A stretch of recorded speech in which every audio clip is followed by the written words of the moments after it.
ശബരിമലയിൽ മകരവിളക്ക് ദർശനം ഇന്നാണ്. തിരുവാഭരണ വിഭൂഷിതനായ കലിയുഗ വരദനെ തൊഴാനും മകരജ്യോതി ദർശനത്തിനുമായി ഭക്തലക്ഷങ്ങൾ ശബരിമലയിൽ എത്തിയിട്ടുണ്ട്. രാവിലെ 8:45 മകരസംക്രമ പൂജ നടക്കുന്നത്. അനിദർശൻ, കണ്ണനായർ, CK അഭിലാൽ എന്നിവരൊക്കെ നമുക്കൊപ്പം ഇങ്ങനെ തുടർച്ചയായി ചേരുന്നതാണ്. ആദ്യം നമുക്ക് സന്നിധാനത്തേക്ക് തന്നെ പോകാം അല്ലേ? തീർച്ചയായിട്ടും. അപ്പോൾ അനന്ത, കണ്ണ, സ്വാമി ശരണം, അഭിലാൽ പമ്പയിലും ഉണ്ട്.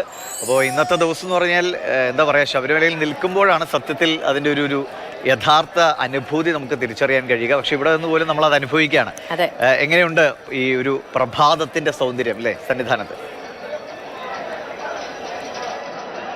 ദിവിഷ്, മോത്തി, രണ്ടുപേർക്കും മകരസംക്രമ ആശംസകൾ. സ്വാമി ശരണം.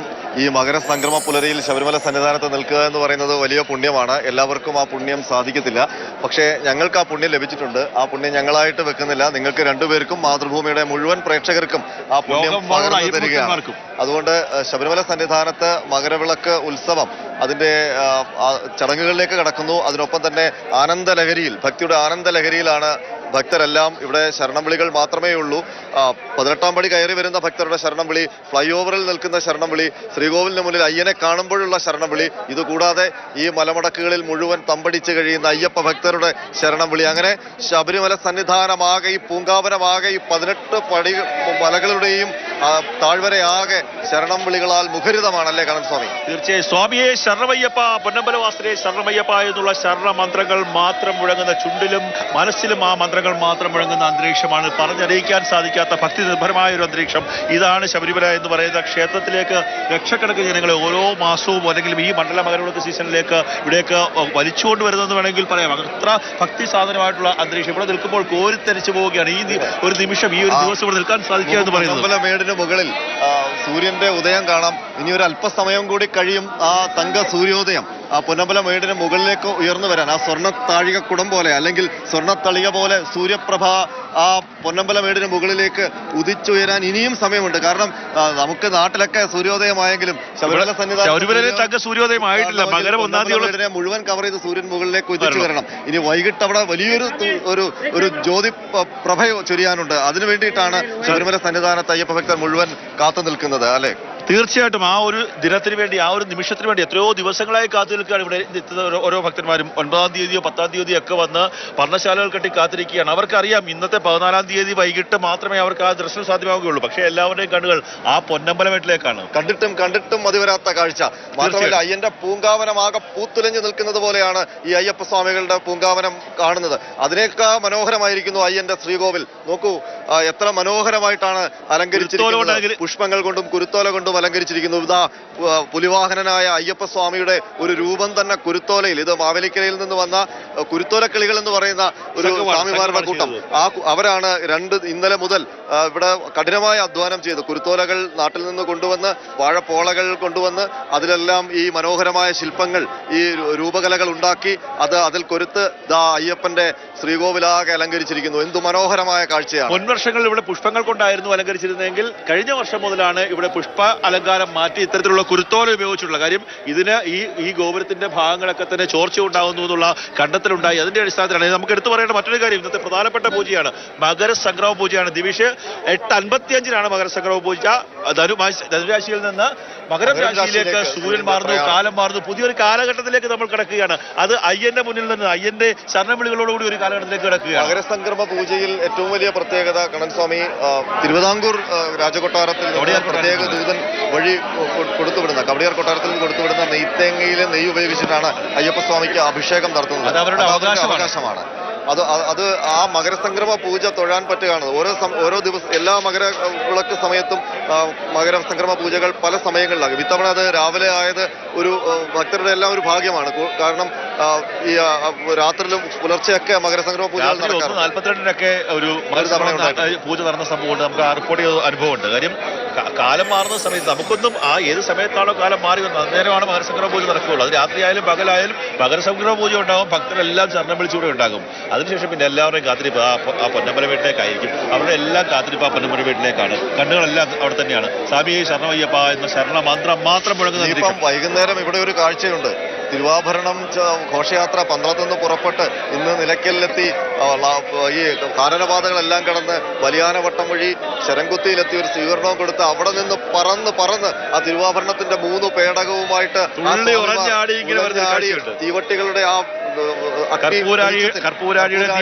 അകമ്പടിയോടെ ഈ സന്നിധാനത്തേക്ക് വരുന്ന ഒരു കാഴ്ചയുണ്ട്. അത് കാണാൻ വേണ്ടിയിട്ടാണ് ഈ അയ്യപ്പ ഭക്തന്മാരുടെ സഹസ്രം ഇവിടെ കാത്തിരിക്കുന്നത്. മുഴുവൻ അയ്യപ്പ ഭക്തർ തിരിഞ്ഞ് കിഴക്കോട്ടങ്ങ് നിൽക്കുകയാണ്. പൊന്നമ്പല വീട് നോക്കി അവിടെ മുകളിൽ കൈയെടുത്ത് വെച്ച് കിഴക്കോട്ട് നോക്കി നിൽക്കുകയാണ്. അവർക്കറിയാം നിശബ്ദത, വളരെ നിശബ്ദത. ആദ്യത്തെ ദീപം തെളിയുമ്പോഴുണ്ടാകുന്ന ഒരു ശരണം വിളി ഉണ്ടാകുന്ന പ്രകമ്പനം ആ ദീപപ്രഭ കാണാൻ കഴിയില്ല. അപ്പോൾ അവരെ കൂടി അതിങ്ങനെ ഏതാണ്ട് ഒരു മിനിറ്റോളമാരുടെ ഒഴുക്ക് ശ്രീകോവിലേക്കാണ്.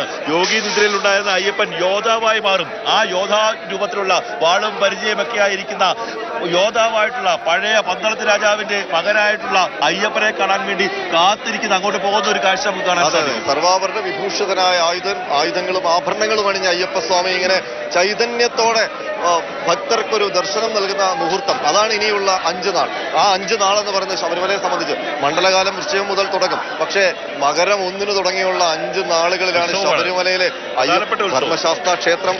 അവിടെ അയ്യപ്പ സമാധി മണിമണ്ഡപത്തിലുണ്ട്. അയ്യപ്പസ്വാമി ഇന്നാണ് ഈ തിരുവാഭരണം ചാർത്തി ദീപാരാധനയെല്ലാം കഴിയുമ്പോഴാണ് മണിമണ്ഡപത്തിലെ ആ അയ്യപ്പ ചൈതന്യത്തെ ഉണർത്തുന്നത്. അത് കഴിഞ്ഞുള്ള എഴുന്നള്ളത്തുകൾ അതെല്ലാം കാണേണ്ട കാഴ്ചയാണ്. ആ കാഴ്ചകളെല്ലാം മാതൃഭൂമി ന്യൂസിലൂടെ പ്രേക്ഷകർക്ക് കാണാൻ കഴിയുകയും ചെയ്യും. ഇപ്പോൾ പമ്പയിൽ അഭിലാൽ നിൽക്കുന്നുണ്ട്. പമ്പയിലെ വിശേഷങ്ങൾ അറിയേണ്ടതുണ്ട്. കാരണം പമ്പയിൽ നിന്ന് അയ്യപ്പ ഭക്തർക്ക് ഇങ്ങോട്ട് കടത്തിവിടുന്നതിന് ഇന്ന് നിയന്ത്രണമുണ്ട്.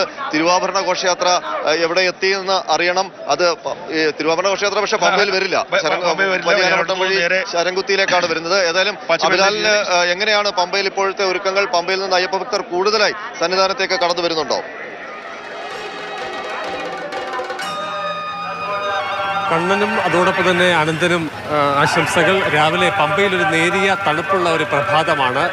പമ്പ ത്രിവേണി ഭാഗമാണ് പശ്ചാത്തലത്തിൽ കാണാൻ സാധിക്കുന്നത്. അയ്യപ്പ ഭക്തർ പമ്പയിൽ കുളി കഴിഞ്ഞ് ശബരിമല ദർശനത്തിനായി കടന്നു പോകാനുള്ള തയ്യാറെടുപ്പിലാണ്. പമ്പ മണൽപ്പരപ്പിൽ മാത്രം ഏറെക്കുറെ 4000-നടുത്ത് ഭക്തരെ നമുക്ക് കാണാൻ സാധിക്കും. അത്ര ഭക്തജന ബാഹുല്യം ഈ പ്രഭാതത്തിൽ പമ്പ മേഖലയിലുണ്ട്. തിരുവാഭരണ ഘോഷയാത്ര നിലയ്ക്കലിന് സമീപം എത്തിച്ചേർന്നിരിക്കുകയാണ്. പമ്പ മേഖലയിലേക്ക് കടന്നു പോകുന്ന വാഹനങ്ങൾക്ക് നിയന്ത്രണം ഏർപ്പെടുത്തിയിട്ടുണ്ട്. 10 മണിയോട് കൂടി അത് കൂടുതൽ കടുപ്പിക്കുമെന്നാണ് പോലീസ് അറിയിച്ചിട്ടുള്ളത്. അതേസമയം തന്നെ ഉച്ചയ്ക്ക് 12:30 കൂടി സന്നിധാനത്തേക്കുള്ള ഭക്തരുടെ യാത്ര പമ്പയിൽ തടയും. അതേസമയം ഇവിടെ തന്നെ ഭക്തർക്ക് ഏറെക്കുറെ 5000-ഓളം ഭക്തർക്ക് നിന്ന് വെയിലും മഴയും ഒന്നും തന്നെ ഏൽക്കാതെ ഇവിടെ നിൽക്കാനുള്ള ക്രമീകരണം ഏർപ്പെടുത്തിയിട്ടുണ്ട്. തുടർന്ന് ഇവർക്ക് ഇടവേളകളിൽ കുടിവെള്ളവും അതോടൊപ്പം തന്നെ ലഘുഭക്ഷണവും നൽകുന്നതിന് അടക്കമുള്ള ക്രമീകരണങ്ങൾ ഏർപ്പാടാക്കിയിട്ടുണ്ട്. ചുരുക്കത്തിൽ ഒരു അടുത്ത മണിക്കൂറുകളിൽ ആയിരക്കണക്കിന് ഭക്തർ നിലയ്ക്കൽ പിന്നിട്ട് പമ്പ കടന്ന് സന്നിധാന മേഖലയിലേക്ക് കടന്നു വരും. ആ മേഖലയിലൊക്കെ തന്നെ ഭക്തർക്ക് ആവശ്യമായ ക്രമീകരണങ്ങൾ ദേവസ്വം ബോർഡും അതോടൊപ്പം തന്നെ പോലീസും ഒരുക്കിയിട്ടുണ്ട്. പമ്പ മണപ്പുറത്തെ കാഴ്ചകൾക്ക് ഭക്തിയുടെ വലിയ ഒരു പാരമ്പര്യത്തിലേക്ക് സാഹചര്യങ്ങൾ അടുക്കുന്നു എന്നതിൻ്റെ സൂചനകളാണ് നൽകാൻ കഴിയുന്നത്. പമ്പയിൽ കുളി കഴിഞ്ഞ് ഈ തീർത്ഥാടനത്തിൻ്റെ ഒരു പ്രധാനപ്പെട്ട ഘട്ടമാണ്. വിവിധ ഇടങ്ങളിൽ നിന്നും ശരണം മന്ത്രങ്ങളുമായി ശരണം വിളിച്ചെത്തുന്ന ഭക്തർ പമ്പയിൽ കുളിക്കുന്നു. അതിനുശേഷം മല കയറി പോകുന്നു. അങ്ങനെ തീർത്ഥാടനത്തിൻ്റെ ഒരു പ്രധാനപ്പെട്ട ഘട്ടത്തിലേക്ക് കടന്നു വരികയാണ്. അതായത് ഇനി ദിവസങ്ങൾ മാത്രമാണ് ശബരിമല തീർത്ഥാടനത്തിന് ബാക്കിയുള്ളത്. ഏറ്റവും കൂടുതൽ ആളുകൾ പ്രതീക്ഷയോടെ പ്രാർത്ഥനയോടെ കൂടി കാത്തിരിക്കുന്ന നിമിഷത്തിലേക്ക് അടുത്തു വരികയാണ്.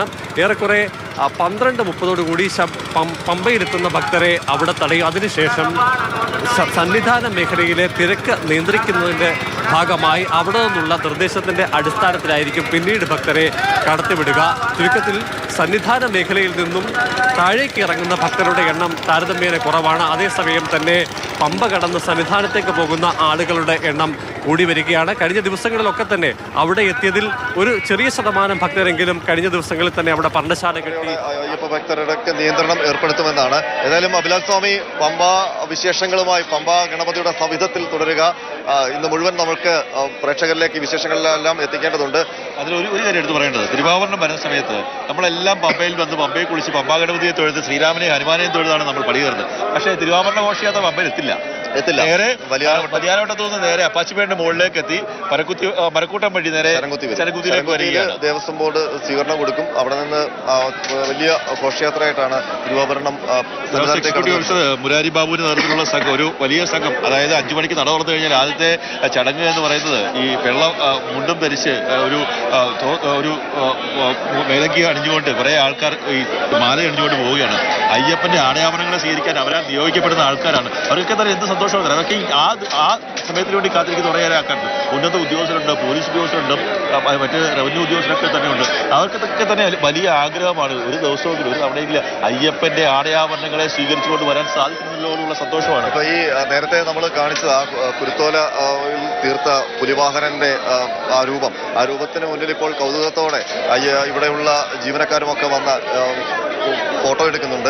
അപ്പോൾ ഇതൊരു ആദ്യത്തെ കാഴ്ചയാണ്. ഇങ്ങനെ പുലിവാഹനന്റെ രൂപത്തിൽ കുരുത്തോല കൊണ്ട് നിർമ്മിച്ച ഒരു രൂപം ഇവിടെ മകരവിളക്കിന് കൊണ്ടുവരുന്നത്. സാധാരണഗതിയിൽ ഇത് പുഷ്പങ്ങൾ കൊണ്ടാണ് മുഴുവൻ അലങ്കരിക്കുന്നത്. അതായത് മകരവിളക്കിന് എല്ലാ സമയത്തും ഒരു വെറൈറ്റി കാഴ്ചകൾ ഇവിടെ ഉണ്ടാവും. അത് അയ്യപ്പൻ ഉണ്ടാക്കിയിരിക്കും. അല്ലെങ്കിൽ നമുക്ക് ഓരോ ദിവസം നമുക്ക് പറയാൻ ഓരോ കാര്യങ്ങളുണ്ടാവും. ഇന്നലെ ADGP ശ്രീജിത്ത് പറഞ്ഞതുപോലെ ഇവിടുത്തെ ഓരോ പ്രവൃത്തികളും ഭഗവാനാണ് ചെയ്യിപ്പിക്കുന്നത്. ഭഗവാൻ വന്ന് ഉള്ളിൽ തോന്നിപ്പിക്കും, അതങ്ങ് ചെയ്യുകയാണ്. അദ്ദേഹം പറഞ്ഞല്ലോ, എന്റെ എല്ലാ തീരുമാനങ്ങളും ഈ സന്നിധാനവുമായി ബന്ധപ്പെട്ട് ശബരിമല തീർത്ഥാടനവുമായി ബന്ധപ്പെട്ട് എല്ലാ തീരുമാനങ്ങളും എടുക്കുന്നത് അദ്ദേഹം പറഞ്ഞിട്ടാണ്. അദ്ദേഹം എന്ന് പറയുന്നത് മഹാബാഹുവായ വില്ലാളി വീരനായ അയ്യപ്പൻ, അദ്ദേഹത്തിന്റെ ഒരു ദ്വാരപാലകനാണ് ഞാൻ. അയ്യപ്പൻ കഴിഞ്ഞാൽ പിന്നെ ഇവിടെ പ്രധാനം ഞാനാണ്. പറഞ്ഞല്ലോ കേട്ടോ. അതായത് വലിയ ഭക്തിയോടുകൂടി പറഞ്ഞാണ് അയ്യപ്പൻ കഴിഞ്ഞു കഴിഞ്ഞാൽ കാര്യങ്ങൾ നിയന്ത്രിക്കുന്ന ഒരു വ്യക്തി. പോലീസ് ഉദ്യോഗസ്ഥനാണെങ്കിൽ പോലും വളരെ ഭക്തിയോടുകൂടി കാര്യങ്ങൾ നിയന്ത്രിക്കാൻ സാധിക്കുന്നു. അവർക്കൊക്കെ തന്നെ അയ്യപ്പൻ എന്ന് പറഞ്ഞാൽ എങ്ങനെയാണ്, അയ്യപ്പൻ എന്ന് പറയുന്ന ചൈതന്യം എങ്ങനെയാണ്, അല്ലെങ്കിൽ ആ വിശ്വാസം, ആ സ്വരൂപം എങ്ങനെയാണ് അവരുടെ മനസ്സിലേക്ക് കയറിയിരിക്കുന്നത്. കൊച്ചുനാൾ മുതൽ ഒരു 5-ാമത്തെ വയസ്സിലോ അല്ലെങ്കിൽ 2-ാമത്തെ വയസ്സിലോ ഒക്കെ മലയവിട്ടുന്ന സ്വാമിമാരായിരിക്കും. പിന്നീട് ഒരു വർഷം പോലും മലയവിട്ടാതിരുന്ന ഒരു അനുഭവം ഉണ്ടായിട്ടില്ല. ഞാൻ 5-ാമത്തെ വയസ്സിൽ മലയവിട്ടെങ്കിൽ ഒരൊറ്റ വർഷം മാത്രമാണ് എനിക്ക് മലയവിട്ടാൻ സാധിക്കാതെ പോയത്. ബാക്കി എല്ലാ വർഷവും തുടർച്ചയായി ദൈവാധീനം കൊണ്ട് ശബരിമലയിലേക്ക് എത്താൻ സാധിച്ചിട്ടുണ്ട്. അത് എത്ര കണ്ടാലും മതി വരില്ല. കഴിഞ്ഞ ദിവസം ഇന്നലെ നമ്മൾ 9 മണിക്ക് നൽകിയ ഒരു പ്രോഗ്രാം ഉണ്ട്, സ്വാമി ശരണം എന്ന് പറയുന്നത്. ആ പ്രോഗ്രാമിൽ ഒരു കുഞ്ഞു പറയുന്നുണ്ട്, ഒരു മാളികപ്പുറം കുറെ പ്രാവശ്യം വന്നിട്ടുണ്ട്. പക്ഷേ ഓരോ തവണയും കണ്ട് കുറച്ച് ദിവസം കഴിയുമ്പോൾ അയ്യപ്പസ്വാമിയുടെ രൂപം എങ്ങനെയായിരുന്നു എന്നുള്ളത് മറന്നു. അപ്പം വീണ്ടും കൊതിയാണ് അടുത്ത വർഷം എന്തായാലും വ്രതമെടുത്ത് അതിന്റെ ഒരു അയ്യപ്പസ്വാമിയെ കാണണം, ആ ദിവ്യദർശനം ലഭിക്കണമെന്നുള്ളത്. പല സമയങ്ങളിലും നമ്മൾ രാവിലെ നട തുറന്നു കഴിഞ്ഞാൽ നമ്മൾ ആദ്യം കാണുന്നത് നെയ്യഭിഷേകം നടത്തുന്ന അയ്യപ്പനെയാണ്. അതിനുശേഷം നമ്മൾ ഉഷപൂജയ്ക്ക് നിർത്തിയാണെങ്കിൽ വേറൊരു രൂപം, അതൊരു കാണേണ്ട രൂപമാണ് കേട്ടോ. കാരണം അയ്യപ്പസ്വാമിയെ നമ്മൾ മിക്കവാറും ആൾക്കാരെല്ലാം ഈ നെയ്യഭിഷേകം നടക്കുമ്പോഴാണ് അയ്യപ്പസ്വാമിയെ കാണുന്നത്. അപ്പോൾ മുഖത്തൊക്കെ നെയ്യ് ഇങ്ങനെ ഒഴുകിക്കൊണ്ടിരിക്കുന്ന രൂപമായിരിക്കും. ഇത് കഴിഞ്ഞിട്ട് ഉച്ചപൂജ ആകുമ്പോഴത്തേക്ക് ഭഗവാനെ ഒന്ന് കഴുകി വൃത്തിയാക്കി ഒരുക്കി വെക്കുന്നുണ്ട്. തലയിൽ ഒരു കസവിന്റെ കെട്ടൊക്കെ കഴുത്തിൽ പൂമാലകളും ഒക്കെ അണിഞ്ഞൊരു രാജാവിനെ പോലെ ഒരു ഇരുത്തമുണ്ട്. ആ ഇരുത്തം കണ്ടു കഴിഞ്ഞാൽ നമ്മളങ്ങ് കോരിത്തരിക്കും. അതിനുശേഷം ദീപാരാധന കഴിഞ്ഞ് പുഷ്പാലങ്കൃതമായിട്ട് നിൽക്കുമ്പോൾ പുഷ്പാഭിഷേകത്തിൽ നിൽക്കുന്ന സമയത്ത് പുഷ്പാഭിഷേക പ്രിയനായിട്ടുള്ള അയ്യപ്പനെ കാണാൻ സാധിക്കും. പൂക്കളിൽ ഇങ്ങനെ കുളിച്ചു നിൽക്കുകയാണ്. പിന്നെ അവസാനം ഹരിവരാസനം ചൊല്ലുന്ന സമയത്ത് അപ്പോഴെനിക്ക് തോന്നിയിട്ടില്ല, ഞാൻ ഹരിവരാസനം കുറെ പ്രാവശ്യം തൊഴുതിട്ടുണ്ട്. ആ സമയത്ത് നമുക്ക് തോന്നുന്നത് ഇതുവരെ എല്ലാവരുടെയും നാഥനായി നിന്ന് അനുഗ്രഹം ചൊരിഞ്ഞുകൊണ്ടിരുന്ന അയ്യപ്പസ്വാമി ഈ ഹരിവരാസനം ചൊല്ലി നടയടയ്ക്കുന്ന സമയമാകുമ്പോഴത്തേക്ക് ആ തിരുമേനിമാർ 2 ഭാഗത്തായിട്ട് അണിനിരക്കുമ്പോഴത്തേക്കും ഞാനൊരു കൊച്ചു കുഞ്ഞാണ്, എന്നെ പാടി ഉറക്കുന്ന ഭാഗത്തിൽ കവിളൊക്കെ ഇങ്ങനെ തൊടുത്ത് അയ്യപ്പസ്വാമി ഇരിക്കുന്ന കാണാം. നമ്മൾ ഈ സാധാരണ പുറമെ ഭക്തർക്കായിട്ടുള്ള ഹരിവരാസനം പോലെയല്ല. ഒരു കുഞ്ഞിനെ എങ്ങനെയാണോ പാടിയവർക്ക് ഹരിവരാസനം പതുക്കെ നമ്മൾ ഒരു കുഞ്ഞിനെ എങ്ങനെയാണോ പാടിയവർക്ക് അതുപോലെ വേറൊരു ഭാവത്തിലും വേറൊരു താളത്തിലുമാണ് അവര് പാടുന്നത്. അതിനേക്കാളൊക്കെ ഉണ്ട്. നമ്മൾ ഈ നട തുറക്കുന്ന സമയത്ത് അയ്യപ്പന്റെ വിഗ്രഹത്തിന് മുന്നിൽ പോയി നിന്ന് കഴിഞ്ഞാൽ ഒരു യോഗിയായിട്ട് നിൽക്കുന്ന ഒരു പക്ഷേ നമ്മള് ഒരു അഘോര സന്യാസിയൊക്കെ കാണുന്നത് പോലെ, അഘോരികൾ എന്ന് പറയത്തില്ല, അവരുടെയൊക്കെ രൂപഭാവത്തിൽ കയ്യിൽ യോഗദണ്ഡും കഴുത്തിൽ രുദ്രാക്ഷവും ശരീരം മുഴുവൻ ഭസ്മവും പൂശിയിരിക്കുന്ന ഒരു കാഴ്ചയുണ്ട്. അതാ നട തുറക്കുന്ന എല്ലാ മാസവും 1-ാം തീയതി നട തുറക്കുന്നത് തലേന്നാണ്. ആ തലേ ദിവസം നട തുറക്കുമ്പോൾ തൊഴുതിട്ടുള്ള അയ്യപ്പ ഭക്തർക്കറിയാം ആ രൂപം കണ്ടാൽ മനസ്സിൽ എന്താണ് ഉണ്ടാകുന്നതെന്ന്. അത്രയും നമ്മളെ ആകർഷിക്കുന്ന ഒരു സന്യാസി രൂപം, ഋഷിവര്യനായിട്ടുള്ള രൂപം. നമ്മൾ പറഞ്ഞു വന്നില്ലേ, പല ആൾക്കാരും ആ കുഞ്ഞു പറഞ്ഞതുപോലെ പലപ്പോഴും നമ്മൾ പല രൂപത്തിലാണ് കാണുന്നത്. ഏറ്റവും അടുത്ത് നമ്മൾ കണ്ടിട്ട് പെട്ടെന്ന് മറന്നു പോകുന്നത്, ഞാൻ മറന്നു പോയിട്ടുള്ള രൂപം യോഗിയിൽ നിന്ന് യോദ്ധാവാകുന്ന അയ്യപ്പനെയാണ്. തിരുവാഭരണം അത് എത്ര കണ്ടാലും നമ്മൾ അത് മറന്നു പോകും. അത് കഴിഞ്ഞ വർഷം കൂടി നമ്മൾ കണ്ടതാണ്. കഴിഞ്ഞ വർഷവും നമ്മൾ കണ്ട് ആ തിരുവാഭരണ വിഭൂഷിതനായ അയ്യപ്പസ്വാമിയെ കണ്ട് മലയിറങ്ങിപ്പോയി. ആ സമയത്തൊക്കെ ഇത് മറക്കരുത് എന്ന് പറഞ്ഞ് മനസ്സിലിട്ട് ആ ദൃശ്യങ്ങൾ ഉരുവിട്ടുകൊണ്ടേയിരിക്കും. പക്ഷെ എപ്പോഴോ നമ്മൾ ഈ ജീവിതത്തിന്റെ മറ്റ് തിരക്കുകളിലേക്ക് പോകുമ്പോൾ പല പല ചിന്തകൾ വരുമ്പോൾ അയ്യപ്പസ്വാമിയുടെ ആ രൂപം അങ്ങ് മാഞ്ഞു പോകും. അപ്പോൾ വീണ്ടും അടുത്ത വർഷം മകരവിളക്കിന് പോയി ഭഗവാനെ കാണണം എന്നുള്ള ഒരു ചിന്ത വരും. അങ്ങനെയാണ് ഈ അയ്യപ്പ ലക്ഷങ്ങളെല്ലാം ഓരോ തവണയും എത്ര കഠിനമായ ചര്യകളിലൂടെ, എത്ര കഠിനമായ പാതകളിലൂടെ, എത്ര കഠിനമായ യാത്രകളിലൂടെയാണ് അവർ സന്നിധാനത്തേക്ക് കടന്നു വരുന്നത്. എന്നിട്ടും അവർ അയ്യപ്പസ്വാമിയെ ഇപ്പോൾ നമ്മൾ ഏത് രൂപം കടന്നു പോയാലും ഏതെങ്കിലും അയ്യപ്പന്റെ ഒരു രൂപം നമ്മുടെ മുന്നിൽ വരും. അയ്യപ്പ എന്ന് വിളിക്കുന്ന സമയത്ത് അയ്യപ്പന്റെ ഏതെങ്കിലും ഒരു രൂപം നമ്മുടെ മുന്നിലേക്ക് വരുന്ന ഒരു സാഹചര്യമുണ്ട്. എന്തായാലും എല്ലാവിധ ഒരുക്കങ്ങളും ഇവിടെ പൂർത്തിയാണ്. എല്ലാവിധ ഒരുക്കങ്ങളും പൂർത്തിയാക്കി എല്ലാവരും കാത്തിരിക്കുകയാണ്. എല്ലാ സ്ഥലങ്ങളിലും നമ്മൾ പർണശാലകളിലേക്ക് പോയി രാവിലത്തെ ഈ പ്രഭാതത്തിലെ ദർശനം പൂർത്തിയാക്കി അവരെല്ലാം പർണശാലകളിലേക്ക് പോയി. ഇനി ഒരു നല്ല ചൂട്, ഇപ്പം നല്ല തണുപ്പുണ്ട്. 8 മണി കഴിയുമ്പോഴത്തേക്ക് ചൂടാവും. കിഴക്കൻ ചക്രവാളത്തിൽ ഇങ്ങനെ സൂര്യൻ ഉദിച്ചു വരുന്ന ഒരു സമയമാണ്. അതുകൂടെ കഴിയുമ്പോഴത്തേക്ക് സൂര്യൻ നമ്മുടെ ഉച്ചയ്ക്ക് മുകളിൽ വരുമ്പോഴേക്കും അത് നല്ല രീതിയിൽ ഏതായാലും കണ്ണസ്വാമി പറഞ്ഞാലും തീരില്ല അയ്യപ്പസ്വാമിയുടെ വിശേഷങ്ങൾ. പിന്നെ പറയാൻ വിട്ടുപോയ ഒരു കാര്യമുണ്ട്. ഇന്നത്തെ ദിവസത്തിന് മകരസംക്രമം മാത്രമല്ല ഇന്നത്തെ ദിവസത്തിന്റെ വിശേഷമാണ്. ഇന്ന് തൈപ്പൊങ്കലാണ്. മാത്രമല്ല ഇന്ന് മകരച്ചൊവ്വ കൂടിയാണ്. മുപ്പട്ട് ചൊവ്വ എന്ന് പറയുന്നത് ദേവീക്ഷേത്രങ്ങളിലൊക്കെ വലിയ ഒരു പ്രാധാന്യമുള്ള ദിവസമാണ്. മകരമാസത്തിലെ ആദ്യത്തെ ചൊവ്വ. ആ മുപ്പട്ട് ചൊവ്വാഴ്ചയും മകരസംക്രമവും തൈപ്പൊങ്കലും ഒക്കെ ഈ ദിവസമാണ്. അതുകൊണ്ട് മലയാളികളെ സംബന്ധിച്ചിടത്തോളം വിശ്വാസികളെ സംബന്ധിച്ചിടത്തോളം അതെ ആ വിശേഷങ്ങളിലേക്കൊക്കെ നമുക്ക് തിരിച്ചു വരാം.